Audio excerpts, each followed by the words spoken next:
Hi, this is Chris Dyer, and today I was asked to talk about what my top 3 tips are for newly remote managers. So, I've run a fully remote organization since 2009, over 3,000 people that we interact with every single day that are all working remotely, some from home, some out in the field.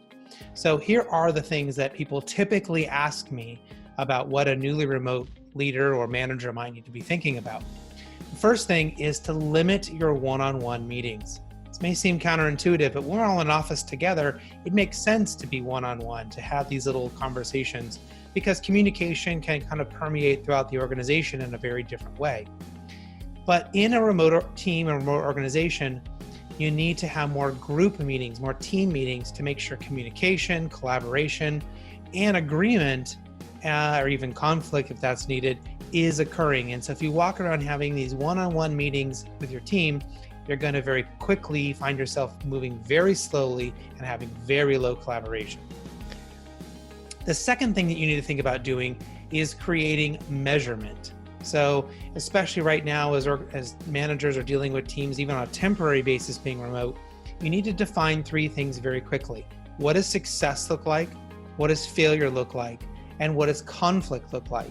So whether it's with a team or an individual, have them define over this period of time that you're worried about, what does success look like? If you did a great job, if everything worked out, what does that look like? So everyone knows where we're headed.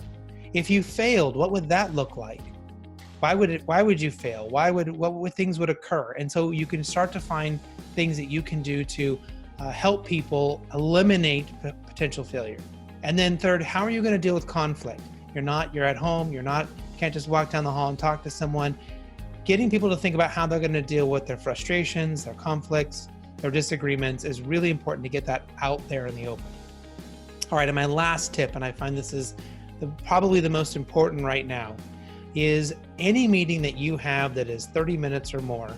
And my suggestion with all meetings is that they should be no more than 5 to 7 people. Otherwise, it's not a meeting, it's a webinar, and it's just not manageable for everyone to be talking and to be heard. But make sure you go around the room and ask everyone, and if you're the manager, you should always go last. Ask everyone, how are you showing up today?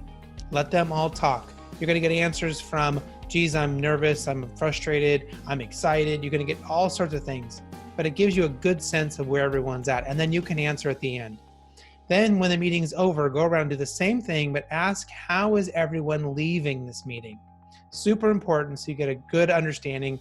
If you are leaving the meeting the same way they are, maybe you're excited and maybe they're frustrated, and you can deal with that right away. This really helps deal with emotional anxiety, people's frustrations, and you as the manager can be far more effective, much quicker. All right, again, I'm Chris Dyer. So happy I could do this. Good luck, everyone.